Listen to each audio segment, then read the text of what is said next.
Salut, aujourd'hui on revient vers vous avec quelqu'un qui a été licencié, souvent, mais il a été licencié une fois en sciences économiques. Il a été journaliste, il a travaillé dans cette émission culte qui s'appelait Culture Pub. Et puis aujourd'hui, il est surtout humoriste, polémiste. Il s'appelle Didier Porte. Salut Didier. Salut.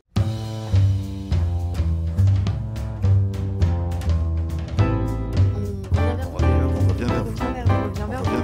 revient vers vous.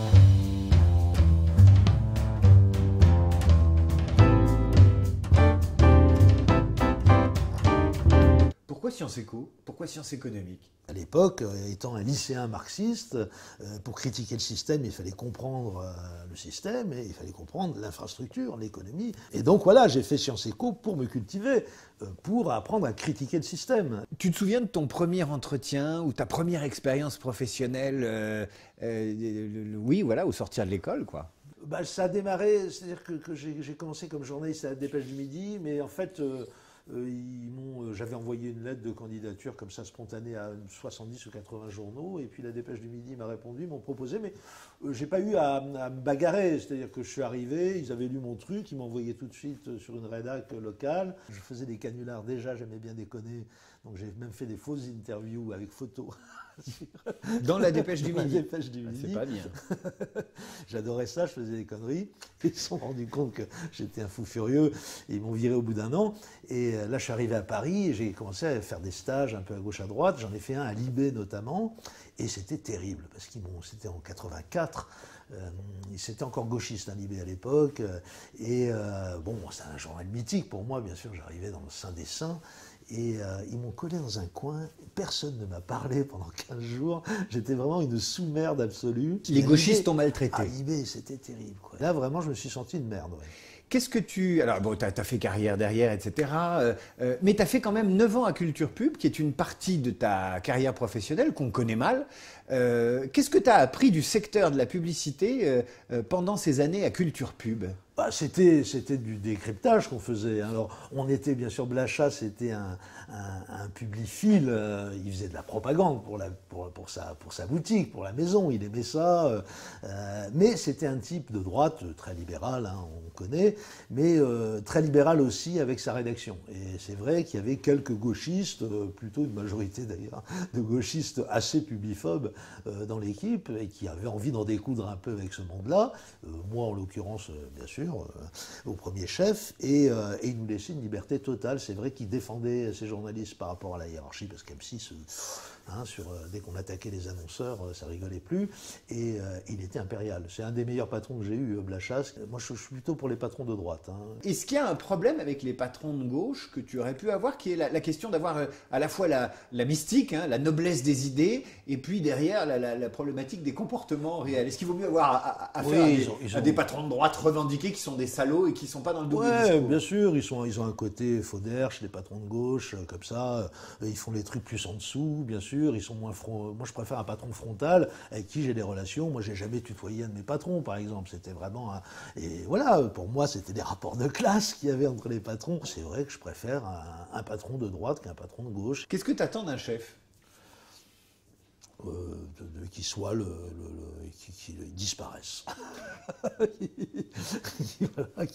Non, j'attends d'un chef qui valorise, enfin, qui oriente, qui critique mes idées. Est-ce que tu restes un travailleur solitaire ou est-ce que finalement tu as du plaisir à travailler en équipe? Le seul, effectivement, moment où j'étais confronté à un truc collectif, c'était la télé, mais c'était même pas tellement collectif, c'était plusieurs étapes de plusieurs métiers. Voilà, j'étais confronté à plusieurs métiers, je trouvais ça intéressant. Bon, enfin, j'étais quand même très individualiste déjà. Hein. Malgré tout, c'est moi qui dirigeais mon truc. J'avais pas trop de chefs à l'époque. C'était Anne Magnin qui m'avait recruté à Culture Pub. Elle me foutait une paire royale. Hein. C'est marrant de t'entendre dire, toi, soutien du front de gauche, crypto-marxiste, dire que tu es hyper individualiste alors que finalement tu défends des idées qui sont plutôt collectives. Oui, parce que dans mon métier, c'est presque normal d'être individualiste. On fait un travail de création quand même. On va pas se prendre le chou, mais c'est un peu un travail de création. Donc c'est vrai que moi, quand j'écris mes papiers, je les écris quand même devant mon truc. Quel regard tu portes, toi, sur les colères de Mélenchon et sur l'efficacité de ces colères? Bon, les colères de Mélenchon, sur le plan médiatique. C'est pas ce que je préfère chez lui, forcément. Bon, il le fait, il a raison, puisque bon, c'est le seul moyen d'exister. Il est quand même très très méprisé par la nomenclature socialiste. Donc je comprends qu'il ait envie de pousser des coups de gueule. Alors il y en a qui disent qu'il le fait de manière opportuniste, totalement calculatrice. Je ne suis pas sûr, je crois qu'il a vraiment un côté sanguin. Donc voilà. En tout cas, moi, je sais que dans le boulot, c'est important de temps en temps, justement, de cadrer tout de suite les supérieurs abusifs et les patrons qui se laissent aller. Comment tu fais? Est-ce qu'il y a une technique? Dans Management ce mois-ci, qui est un magazine RH Management, il y a tout un papier sur les colères. Comment canaliser et utiliser sa colère efficacement? Comment toi tu fais pour cadrer justement? Dès que, au premier truc, aux premières manifestations d'autoritarisme, je gueule plus fort, quoi. Tu gueules? Ah ouais, je gueule. Gueuler ou alors dire... Je gueule, non, je suis pète sec. Voilà, je gueule, ça dépend, mais je dis clairement, tu ne parles plus sur ce ton, sinon je me casse, quoi. D'accord. Et ça marche, hein. Si on a besoin de vous, c'est toujours pareil, le rapport de force. Mais si ça marche quand on a 3 ou 4 boulots à côté. Je le déconseille à ceux qui ont un seul boulot parce que c'est un peu casse-gueule. Quel est le défaut que tu n'as pas? Le défaut que j'ai pas, je suis pas manipulateur, je pense. Ouais. C'est un truc que j'aime pas. J'aime pas qu'on manipule moi. Donc voilà, c'est toujours pareil, quoi. Je suis pas autoritaire aussi. Est-ce qu'il y a une qualité professionnelle que tu as vue chez les autres et que tu as enviée chez les autres? Une qualité professionnelle du monde du travail? Oui, une certaine aisance. Effectivement, il y a des gens très à l'aise comme ça, qui brillent. Je trouve ça. Je trouve ça effectivement. J'aimerais bien être comme eux des fois. Oui. Des fois, oui, j'aimerais bien être plus à l'aise, ça ne veut pas dire faux d'erche, mais voilà, avoir effectivement plus de facilité relationnelle. Avec qui tu aurais aimé travailler? On te dit, tiens, tu vas partager un bureau. Avec qui tu partagerais ton bureau de connu? Avec qui tu aimerais bien, toi qui travailles seul et qui est indépendant? Avec qui de connu? Il faudrait que je réfléchisse, hein, parce que des admirations professionnelles, j'en ai eu, hein, mais à ce point-là, de partager un bureau, ça me semble. Je crains que ça ne soit pas allé jusque-là.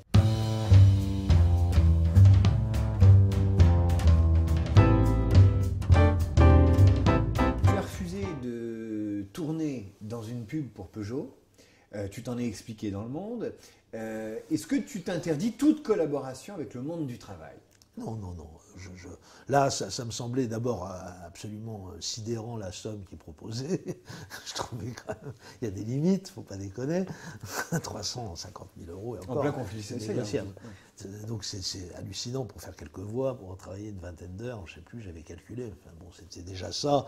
Truc. En plus, Peugeot, où ils sont en train de licencier à tour de bras et tout. Je me disais, pour un mec de gauche qui appelle à voter Front de gauche, quand même, mec. Donc voilà, j'avais même pas le choix, je veux dire. Ou alors on se renie, on peut pas se renier comme ça, quoi. J'ai toujours été, en tout cas en tant qu'humoriste, un mec engagé, donc voilà. Mais je m'interdis pas. Là, je fais par exemple un ménage, j'en fais pas beaucoup, mais je fais un ménage pour le centre des jeunes dirigeants de la Mayenne au mois de... Tu vas aller causer devant des patrons et faire rire des patrons? Non, alors, raconte.